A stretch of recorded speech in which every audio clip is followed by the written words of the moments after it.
Hello everyone, how are you all. I am sure आप अपने घर पर पढ़ाई कर रहे होंगे।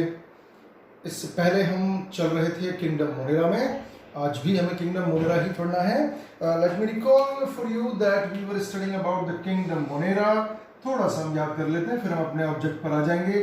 Kingdom Monera, there we talked about different organisms, their varieties. Kingdom Monera is a group of unicellular prokaryotic organisms. I told you the examples. Listen, इससे पहले भी मैं पार्ट 1 और पार्ट 2 बना चुका हूं, जिसमें मैंने काफी सारी इंफॉर्मेशन दिए हैं, इसलिए आप वहां जाकर देखें।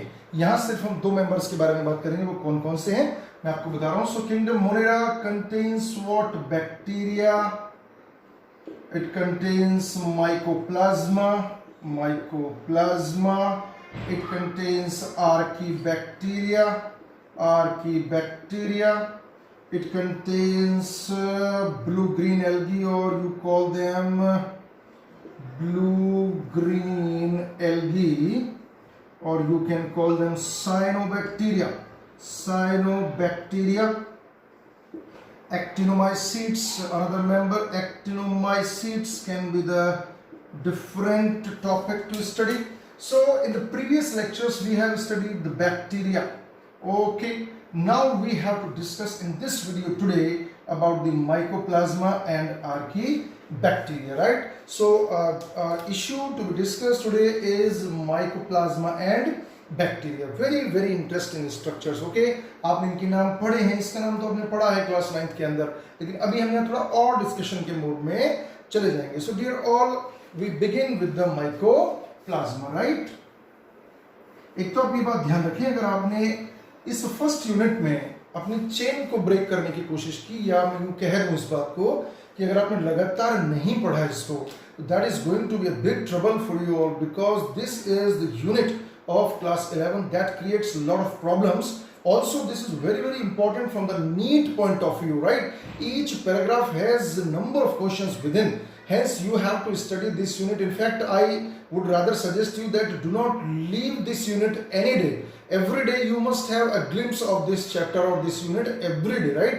कुछ भी आप पढ़ रहे हो, एक बार इसको सरसरी निगाह से निकाल दीजिए, क्योंकि इसको याद करना हमारे लिए भी मुश्किल है। ऐसा नहीं है कि आपके लिए ही मुश्किल है। It's a very difficult unit, right? That is why we are finishing it in the advance. बाद में हम साल की जब धीरे-धीरे आगे बढ़ेंगे तो आसान चीजें होती चली जाएंगी, तो मुश्किल चीज को पहले ही ले लेते हैं, जिससे वो आगे आपको आसानी पहुंचाती रहेगी। Okay, so we are beginning with the first issue of today, that is mycoplasma. What we are going to study? Mycoplasma. Dear students, we will have about certain facts and then the structure of the mycoplasma. उधर देखिए, अब मैंने उस तरफ picture original mycoplasma का लगा दिया है। अब अपने दिमाग में आप ये रखें कि हमको उसे पढ़ना है, ठीक है। Other informations I am going to provide you here about the mycoplasma, right. तो देखिए, माइकोप्लाज्मा ऑब्वियसली एक यूनिसेलुलर ऑर्गेनिज्म है, कोई बताने की बात ही नहीं है, as it is coming under the kingdom Monera. In this video, we will discuss only 2, mycoplasma plus archaebacteria. Mycoplasma plus archaebacteria. Got it? So they are unicellular. Obviously, they are prokaryotes, as we have already studied. Prokaryotes. They do not have defined nucleus.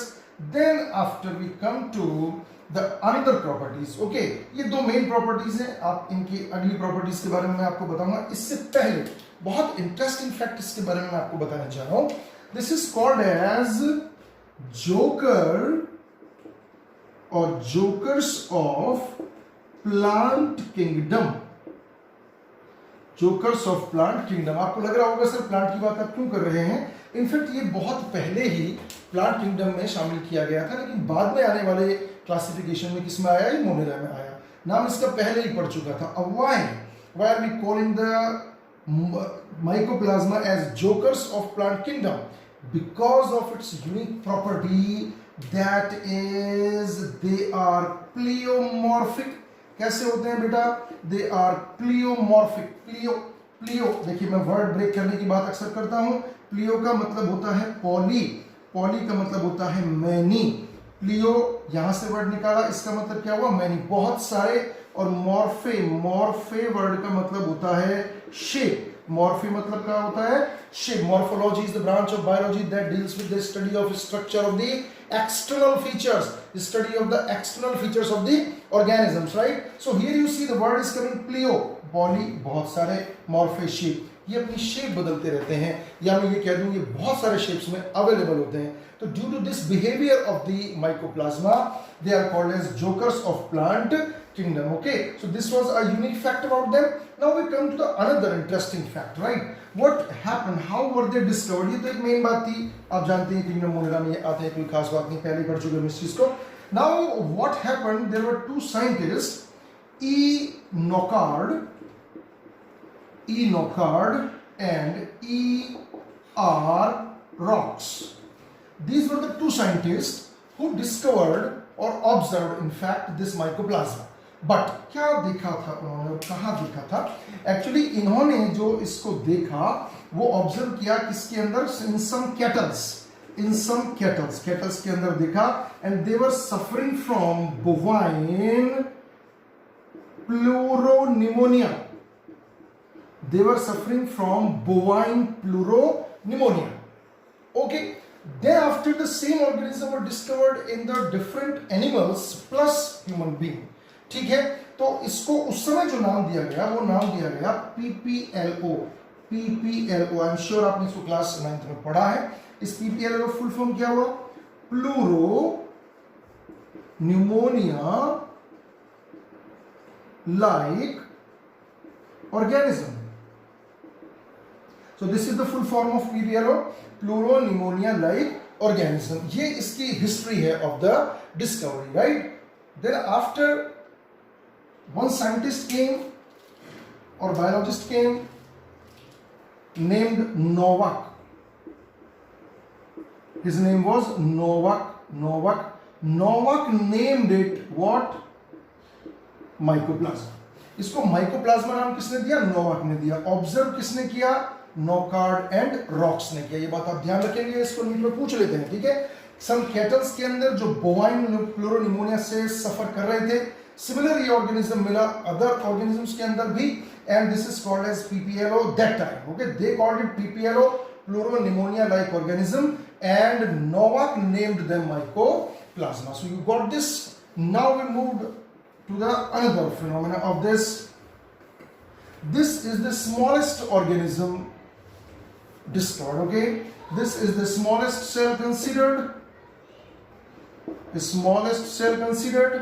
Number one phenomena, they can survive without oxygen. They can survive without oxygen. Correct. Their genetic material is DNA. Genetic material is DNA. As they are prokaryotic, अब आप मुझे बताइए क्योंकि हमने पहले भी पढ़ा है, as they are prokaryotic किस तरीके का राइबोसोम इनके अंदर मिलने वाला है साइटोप्लाज्म में? Just guess. Okay, so I'm sure you have got 70S. कौन सा? 70S, right? They are parasite होते हैं, also, and they are pathogenic as well. Pathogenic generate करते हैं डिजीज. क्या? डिजीज जनरेटिंग होते हैं, डिजीज कॉजिंग होते हैं. ऑब्वियसली मिले ही ऐसे थे. तो ये पैरासिटिक फॉर्म में होते हैं, प्रोकैरियोटिक होते हैं, जेनेटिक मटेरियल DNA होता है.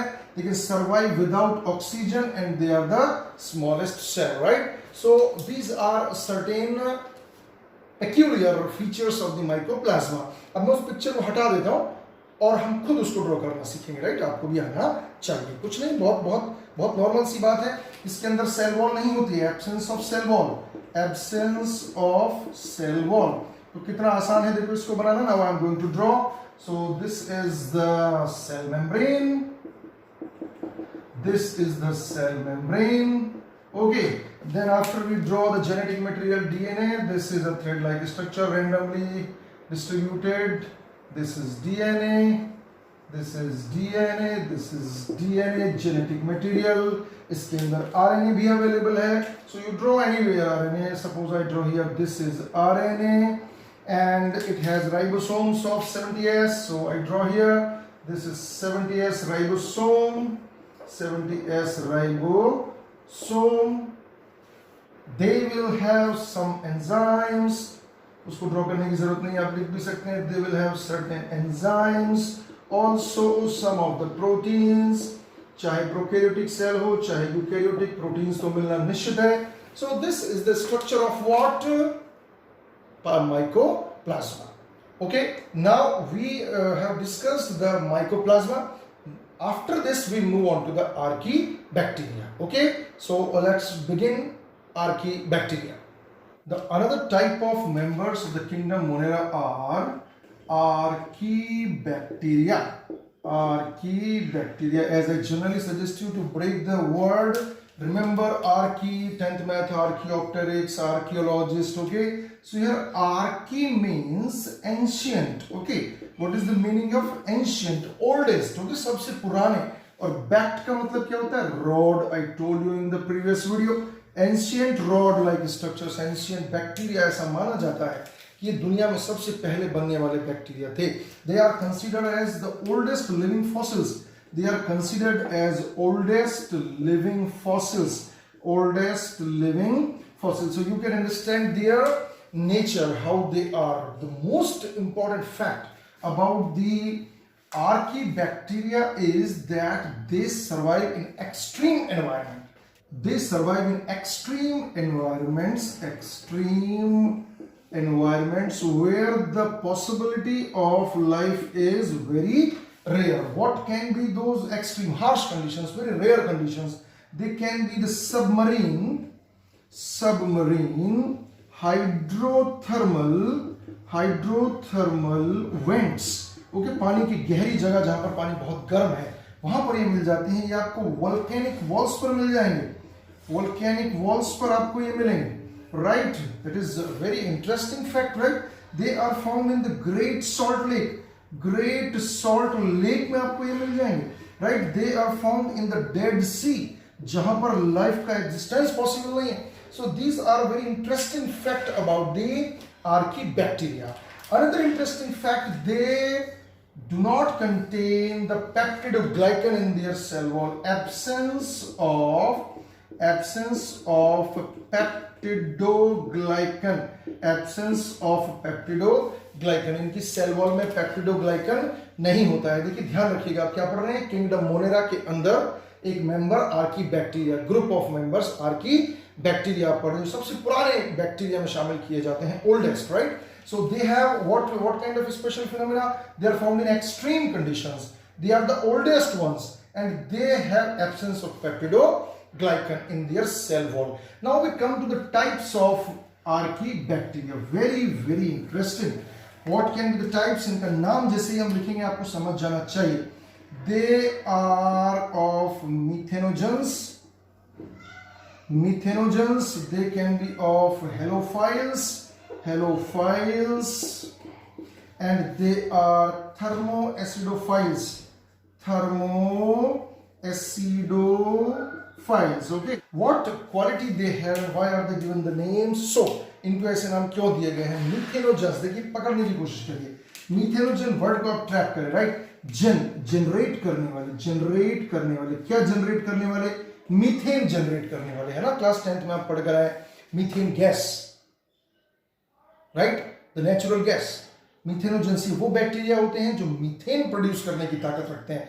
क्या प्रोड्यूस करने की ताकत रखते हैं? मीथेन प्रोड्यूस करने की ताकत रखते हैं. They are found in the rumen of the cattles. Cattles के अंदर पाए जाते हैं.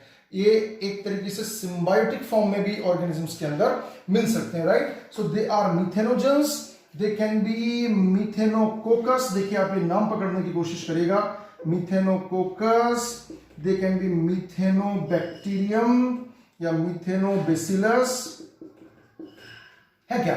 मीथेन प्रोड्यूस करने वाले coccus, spherical shape, bacillus rod shape. समझ रहे हैं? तो दे आर मीथेनोजेंस. आप remember where biogas plant we studied in class 10. Biogas जो होती है वो कैसे बनती है? डिकम्पोजिशन ऑफ द वेस्ट से. और उसमें गैस कौन सी बनती है? Basically methane. तो उसको बनाने के लिए आपको पता है बायोगैस प्लांट का दूसरा नाम क्या है? गोबर गैस प्लांट. तो वो गोबर जो होता है, जो डंग जो होता है, उसके अंदर मीथेनोजेंस होते हैं. और वो मीथेनोजेंस आते कहां से? उस कैटल के इंटेस्टाइन या स्टमक में से ही निकलकर आते हैं. So just guess what kind of gas they are providing. Nature में भी वही प्रोड्यूस कर रहे हैं. ठीक है ना.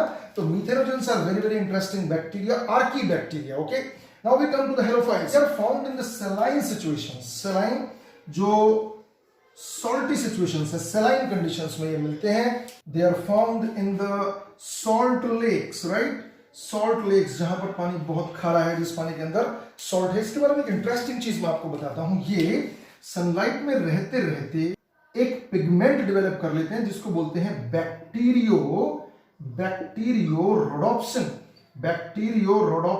Very interestingly, this is related to a pigment that we have in our eye. अपनी आंखों में जो होता है उससे रिलेटेड ये पिगमेंट होता है.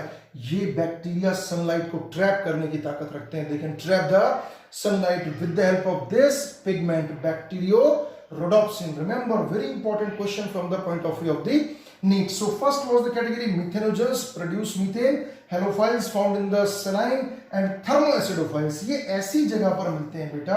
देखिए फाइल का मतलब होता है टू लव, टू अट्रैक्ट, किसी चीज को अट्रैक्ट करना.